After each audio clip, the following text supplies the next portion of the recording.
வணக்கம். இது லங்காடுடேயின் இன்றைய காலை நேர உலக செய்திகள். முதலில் தலைப்புச் செய்திகள். ஆப்கானிஸ்தான் போரை நீடிக்க நான் தயாராக இல்லை. அமெரிக்க ஜனாதிபதி ஜோ பைடன் தெரிவிப்பு. ஆப்கானிஸ்தானை உலக நாடுகள் கைவிடக்கூடாது. பாகிஸ்தான் வெளியுறவுத்துறை மந்திரி தெரிவிப்பு. தலிபான்கள் கையில் சிக்கிய அமெரிக்க ராணுவத்தின் பயோமெட்ரிக் கருவிகள். ஆப்கானிஸ்தான் பயங்கரவாதிகளின் புகலிடமாக மாறக்கூடாது. ஐநா பாதுகாப்பு கவுன்சில் தீர்மானம்.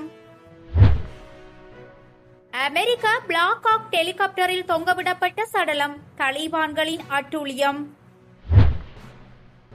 சர்வதேச சமூகத்தினால் ஏற்றுக்கொள்ளப்பட்ட நடைமுறைகளை செயற்படுத்துவதில் தாமதிக்கும் ஆசியா. எங்கள் வெற்றி மற்ற நாடுகள் மீது படையெடுக்க முயல்வோருக்கு ஒரு பாடம். வெற்றி பூரிப்பில் தலிபான்கள். ஆப்கானில் தலிபான்களின் முகத்தை பார்த்த கர்ப்பிணி பெண்ணுக்கு நேர்ந்த கதி. இனி விரிவான செய்திகள். There's nothing low grade or low risk or low cost about any war. It's time to end the war in Afghanistan.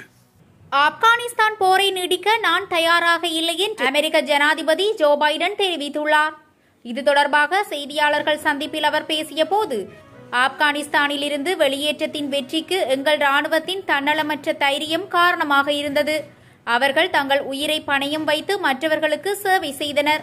போர் நோக்கத்தில் அல்ல, கருணையின் நோக்கத்தில். வரலாற்றில் இதை எந்த தேசமும் செய்யவில்லை. இதை அமெரிக்கா மட்டுமே செய்தது. ஆப்கானிஸ்தானில் இருந்து வெளியேறிய முடிவிற்கு நான் பொறுப்பேற்கிறேன். நாங்கள் அதை விரைவில் தொடங்கியிருக்க வேண்டும் என்று சிலர் கூறுகிறார்கள்.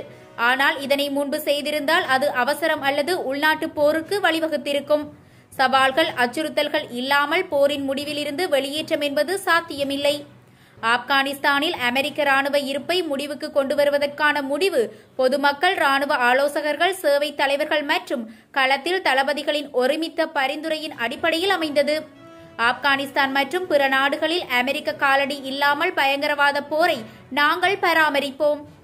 ஆப்கானிஸ்தானில் இருந்து அமெரிக்க ராணுவம் முழுமையாக வெளியேறியது சரியான மற்றும் புத்திசாலித்தனமான சிறந்த முடிவு என்று நான் நம்புகிறேன்.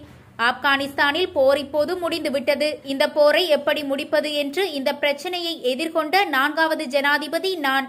இந்த போரை முடிவுக்கு கொண்டு வருவேன் என்று அமெரிக்கர்களுக்கு நான் உறுதியளித்தேன்.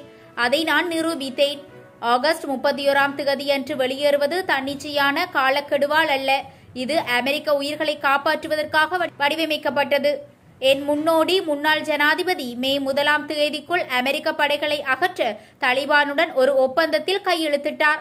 அமெரிக்காவிற்கு தீங்கு செய்ய விரும்புபவர்களுக்கோ அல்லது எங்களுக்கு எதிராகவோ அல்லது நட்பு நாடுகளுக்கு எதிராகவோ பயங்கரவாதத்தில் ஈடுபடுவோருக்கு அமெரிக்கா ஒருபோதும் அடிபணியாது என்பதை நான் தெளிவாக கூறுகிறேன். நாங்கள் மன்னிக்க மாட்டோம், மறக்க மாட்டோம். நாங்கள் உங்களை வேட்டையாடுவோம். நீங்கள் இறுதி விலையை செலுத்துவீர்கள் என்று ஜனாதிபதி ஜோ பைடன் தெரிவித்தார்.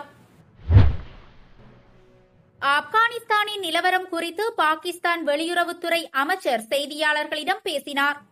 அப்போது அவர் கூறியதாவது, ஆப்கானிஸ்தானில் தலிபான்களின் ஆட்சி அமைந்த பிறகும் அந்த நாட்டுடன் சர்வதேச நாடுகள் உறவை பேண வேண்டும். ஆப்கானிஸ்தானுக்கு மனிதாபிமான உதவிகள் தொடர்ந்து வழங்கப்பட வேண்டும். அந்த நாட்டில் பொருளாதார சீரழிவு ஏற்படுவதற்கு சர்வதேச நாடுகள் அனுமதிக்கக்கூடாது.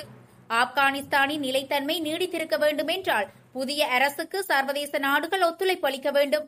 ஆப்கானிஸ்தானில் அமைதியை குலைக்க முயலும் சக்திகள் குறித்து சர்வதேச சமுதாயம் எச்சரிக்கையுடன் இருக்க வேண்டும். ஏற்கனவே ஆப்கானிஸ்தானில் இருந்து வந்துள்ள 30 லட்சம் அகதிகளுக்கு பாகிஸ்தான் பல ஆண்டுகளாக அடைக்கலம் அளித்துள்ளது. இந்த நிலையில் அங்கிருந்து பெரும் எண்ணிக்கையிலான அகதிகள் மீண்டும் வெளியேறுவதற்கான சூழலை சர்வதேச நாடுகள் ஏற்படுத்திவிடக்கூடாது. ஆப்கானிஸ்தான் குறித்த உண்மை நிலவரத்தை தெரிவிக்காததால் தான் அஷ்ரப் கனி தலைமையிலான அரசு கவிழ்க்கப்பட்டது. தற்போது தலிபான்கள் வெளியிட்டு வரும் சில அறிக்கைகள் நம்பிக்கையூட்டும் வகையில் உள்ளன. சர்வதேச சட்டங்களையும் மனித உரிமைகளையும் அவர்கள் மதிப்பதை இந்த அறிக்கைகள் வெளிப்படுத்துகின்றன என்று அவர் தெரிவித்தார். ஆப்கானிஸ்தானை தலிபான் பயங்கரவாதிகள் கைப்பற்றியதால் ஏற்பட்ட குழப்பம் மற்றும் பதற்றத்திற்கு மத்தியில் அமெரிக்க படைகள் அங்கிருந்து வெளியேறியதால் விமானங்கள், ஹெலிகாப்டர்கள் உள்ளிட்ட ஏராளமான ராணுவ தளபாடங்களை அங்கேயே விட்டுச் சென்றன. அவை அனைத்தும் தற்போது தலிபான்கள் வசம் சென்றுள்ளது. இந்த ராணுவ தளபாடங்கள் மட்டுமின்றி அமெரிக்க ராணுவத்தால் பயன்படுத்தப்பட்டு வந்த பயோமெட்ரிக் கருவிகள் சிலவும் தலிபான்களின் கையில் சிக்கியிருப்பதாக தகவல்கள் வெளியாகியுள்ளன. தங்களுக்கான ஒப்பந்தக்காரர்கள் மற்றும் உள்ளூரில் அமெரிக்க ராணுவத்தோடு பணிபுரிபவர்களை அடையாளம் காண அந்த கருவிகள் பயன்படுத்தப்பட்டு வந்தன. அந்த வகையில் அந்த பயோமெட்ரிக் கருவிகளில் ஆப்கானிஸ்தான் மக்கள் பலரின் கைரேகை, கண்வெளி ரேகை மற்றும் புகைப்படங்கள் உள்ளிட்ட தரவுகள் சேகரித்து வைக்கப்பட்டுள்ளன. இந்த கருவிகள் தற்போது தலிபான்களின் வசம் சென்றிருப்பதால் அதில் உள்ள தரவுகள் மூலம் தங்களுக்கு எதிராக செயற்பட்ட ஆப்கான் மக்களை அவர்கள் அடையாளம் காணக்கூடும் என அஞ்சப்படுகிறது. அப்படி அவர்கள் தங்களை அடையாளம் கண்டால் தங்களின் உயிருக்கே ஆபத்து ஏற்படலாம் என அமெரிக்க படைகளுக்கு ஆதரவு அளித்து வந்த ஆப்கான் மக்கள் பலரும் பயத்தில் உள்ளனர். நேற்று ஆகஸ்ட் 31 அமெரிக்காவின் கடைசி வீரரும் ஆப்கானிஸ்தானில் இருந்து வெளியேறினார். இதையடுத்து தலிபான்கள் துப்பாக்கி குண்டுகளை முழங்கி ஆரவாரத்துடன் கொண்டாடி தீர்த்தனர். இந்த நிலையில் கந்தகார் நகரில் அமெரிக்க பிளாக் ஹாக் ஹெலிகாப்டரில் சடலம் ஒன்று தொங்கவிட்டபடி தலிபான்கள் பறந்த பகீர் வீடியோ இணையதளத்தில் வெளியாகி பரபரப்பை கிளப்பியுள்ளது. தலிபான்களின் அதிகாரப்பூர்வ ஆங்கில ட்விட்டர் பக்கமான தலிப் டைம்ஸில் இந்த வீடியோ வெளியிடப்பட்டது. அதில் நமது விமானப்படை இந்த நாளில் இஸ்லாமிக் எமிரேட்ஸின் விமானப்படை ஹெலிகாப்டரில் கந்தகார் நகரை ரோந்து செய்த போது என பதிவிட்டுள்ளது. ஆப்கானிஸ்தானுக்கு தலிபான்கள் இஸ்லாமிக் எமிரேட்ஸ் ஆப்கானிஸ்தான் என பெயரிட்டுள்ளது குறிப்பிடத்தக்கது. ட்விட்டரில் வெளியாகியுள்ள இந்த வீடியோ பெரும் சர்ச்சையை கிளப்பியுள்ளது. அமெரிக்காவிற்கு உதவிய மொழிபெயர்ப்பாளர் ஒருவரை தலிபான்கள் கொன்று அவரது சடலத்தை இப்படி ஹெலிகாப்டரில் தொங்கவிடப்பட்டுள்ளதாக கூறப்படுகிறது. இருப்பினும் அது கொல்லப்பட்ட ஒருவரின் சடலமா அல்லது வெறும் பொம்மையா என்பது குறித்து உறுதியாக தெரியவில்லை. அதே நேரம் தலிபான்களின் இந்த செயலை பலரும் கடுமையாக கண்டித்துள்ளனர். அமெரிக்க படைகள் ஆப்கானிஸ்தானில் இருந்து வெளியேறிய போது விமான நிலையத்தில் செய்தியாளர்களிடம் பேசிய தலிபான் செய்தி தொடர்பாளர், ஆப்கானிஸ்தானுக்கு வாழ்த்துக்கள், இந்த வெற்றி நம் அனைவருக்கும் சொந்தமானது. தலிபான்களின் வெற்றி என்பது மற்ற நாடுகளில் படையெடுக்க முயல்வோருக்கு ஒரு பாடம் என குறிப்பிட்டார். தொடர்ந்து பேசிய அவர், நாங்கள் அமெரிக்கா உள்ளிட்ட உலகின் அனைத்து நாடுகளுடனும் நல்ல உறவை வைத்துக் கொள்ள விரும்புகிறோம். அவர்கள் அனைவருடனும் தூதரக உறவுகளை நாங்கள் வரவேற்கிறோம். தலிபான் பாதுகாப்பு படைகள் மென்மையானவர்களாகவும் நல்லவர்களாகவும் இருப்பார்கள் என்றும் அவர் தெரிவித்தார்.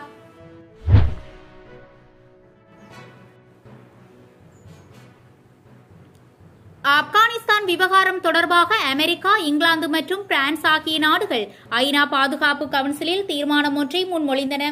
அந்த தீர்மானம் எந்த ஒரு நாட்டையும் அச்சுறுத்துவதற்கு அல்லது தாக்குதல் நடத்துவதற்கு ஆப்கானிஸ்தான் பயன்படுத்தக்கூடாது, அந்த நாட்டில் பயங்கரவாதிகளுக்கு புகலிடம் அளிக்கக்கூடாது என வலியுறுத்தியது.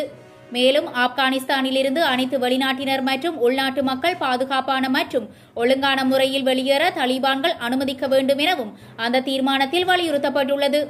இந்த நிலையில் இந்தியாவின் தலைமையில் காணொலி காட்சி வாயிலாக நடந்த ஐநா பாதுகாப்பு கவுன்சில் கூட்டத்தில் இந்த தீர்மானத்தின் மீது ஓட்டெடுப்பு நடந்தது. இதில் 13 நாடுகள் இந்த தீர்மானத்திற்கு ஆதரவாக வாக்களித்தன. எந்த ஒரு நாடும் தீர்மானத்திற்கு எதிராக வாக்களிக்கவில்லை. அதேவேளையில் நிரந்தர உறுப்பு நாடுகளான ரஷ்யா மற்றும் சீனா இந்த ஓட்டெடுப்பை புறக்கணித்தன. எனினும் 13 நாடுகள் தீர்மானத்திற்கு ஆதரவாக வாக்களித்ததால் தீர்மானம் வெற்றிகரமாக நிறைவேறியது.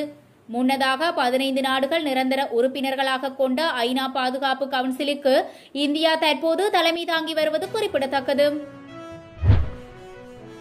வலிந்து காணாமலாக்கப்படல் தொடர்பான பிரகடனத்தை அங்கீகரித்துள்ள 63 நாடுகளில் இலங்கை உள்ளடங்கலாக வெறுமனே 4 நாடுகளே ஆசிய பிராந்தியத்தைச் சேர்ந்தவையாக உள்ளன. கடந்த 2016ஆம் ஆண்டில் இலங்கை இப்பிரகடனத்தை அங்கீகரித்தமையானது வலிந்து காணாமலாக்கப்படல்களால் பாதிக்கப்பட்டவர்களின் குடும்பங்களுக்குரிய பதிலை வழங்குவதற்கான முதற்படியாக அமைந்தது என்று ஐக்கிய நாடுகள் சபையின் இலங்கைக்கான வதிவிட பிரதிநிதி தெரிவித்துள்ளார். ஆகஸ்ட் 30 வலிந்து காணாமல் ஆக்கப்படல்களால் பாதிக்கப்பட்டவர்களுக்கான சர்வதேச தினமாக பிரகடனப்படுத்தப்பட்டுள்ள நிலையில் இதுகுறித்து அவர் தனது உத்தியோகபூர்வ ட்விட்டர் பக்கத்தில் செய்துள்ள பதிவிலேயே மேற்கண்டவாறு குறிப்பிட்டார். ஆப்கானிஸ்தானைச் சேர்ந்த கர்ப்பிணி பெண்ணின் கண்களை குருடாக்கி அவரை கொடூரமாக தலிபான்கள் தாக்கிய அதிர்ச்சி சம்பவம் தற்போது வெளிவந்துள்ளது.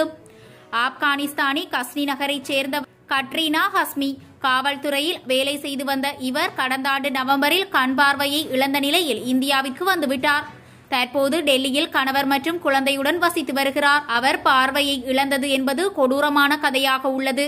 அவர் கூறுகையில், நான் ஆப்கானிஸ்தானில் காவல்துறையில் பணியாற்றி வந்தேன். எனக்கு ஏற்கனவே 5 குழந்தைகள் இருந்த நிலையில் கடந்த ஆண்டு ஜூன் மாதம் 3 மாத கர்ப்பிணியாக இருந்தேன். அப்போது தலிபான்களின் முகத்தை நான் பார்த்துவிட்டதாக கூறி தலைப்பகுதி, மார்பு பகுதி, கழுத்து பகுதியில் கடுமையாக தாக்கினார்கள். அத்தோடு அவர்களை பார்த்த ஆத்திரத்தில் என் கண்களை எடுத்து விட்டார்கள். என் தந்தையும் தாலிப்தான். நான் காவல்துறையில் வேலை செய்வது அவருக்கு பிடிக்கவில்லை. அவர்தான் மற்ற தலிபான்களை தூண்டி இப்படியான கொடூரத்தை எனக்கு செய்ய வைத்தார் என கருதுகிறேன். இதன் பின்னர் ஆப்கானில் சரியான சிகிச்சை பெற முடியாததால் இந்தியாவிற்கு என் கணவருடன் வந்தேன். இங்குதான் எனக்கு குழந்தை பிறந்தது. எனக்கு பல இடங்களில் துப்பாக்கி குண்டு காயம் உள்ளதோடு சில பிரச்சனைகளும் உள்ளது. இதனால் எனக்கு மீண்டும் கண் பார்வை கிடைக்காது என்றே மருத்துவர்கள் கூறுகின்றார்கள். என் பிள்ளைகள் தற்போது பயத்தோடு ஆப்கானில் வசித்து வருகிறார்கள். என்னுடைய தாயாரும் சகோதரியும் தான் அவர்களை கவனித்துக் கொள்கின்றார்கள். அம்மா வேண்டுமென அவர்கள் தினமும் அழுகின்றனர். ஒன்று நான் அவர்களிடம் செல்ல வேண்டும் அல்லது அவர்கள் என்னிடம் வர வேண்டும். போலீஸ் பணியில் இருந்ததால் எனக்கு நஷ்ட ஈடாக பணம் வந்து கொண்டிருந்தது. ஆனால் தலிபான்கள் நாட்டை கைப்பற்றிய பிறகு எனக்கு பணம் வரவில்லை என அவர் வேதனையுடன் கூறியுள்ளார்.